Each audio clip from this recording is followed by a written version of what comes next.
Et les sirops d'amoxicilline pour enfants, si tu sais dans quel bac ils sont déjà. Après plusieurs semaines de rupture, les traitements antibiotiques contre la coqueluche et la grippe pour les enfants sont enfin arrivés. Dans cette pharmacie de Nouméa, c'est un soulagement. Cela va leur permettre de tenir quelques semaines.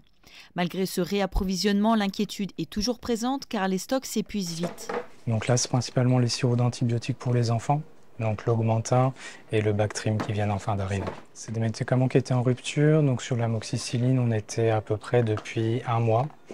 Et le Bactrim, j'ai pas revérifié, mais voilà, à chaque fois on était obligé de voir avec les médecins pour voir quelle était la solution la plus adaptée au moment où on avait quelque chose sous la main.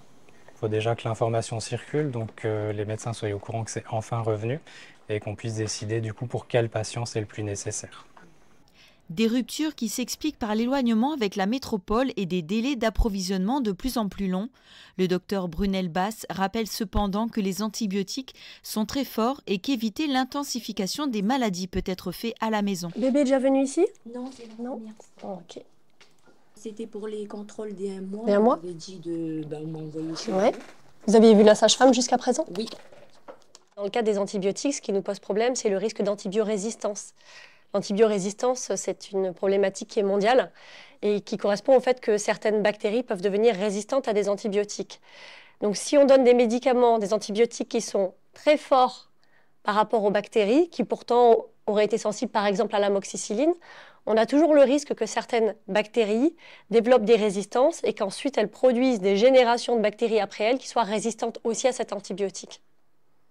La moindre petite plaie doit être nettoyée, désinfectée, et notamment chez les enfants qui jouent beaucoup dehors. Faire des lavages de nez régulièrement quand on est malade, faire des inhalations, tous ces fameux remèdes de grand-mère qui ont été des fois un peu mis de côté parce qu'on va aller chez le médecin et qu'il va nous donner le médicament qui marche. Mais en réalité, le premier traitement, il doit être pris à la maison.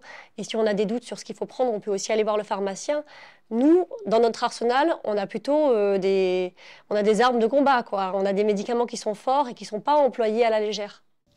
Avec environ 160 à 180 passages par jour à l'hôpital depuis le mois d'octobre, dû aux épidémies de grippe, le Medipol invite les Calédoniens à respecter les gestes barrières, à mettre un masque dès les premiers symptômes et si possible se faire vacciner.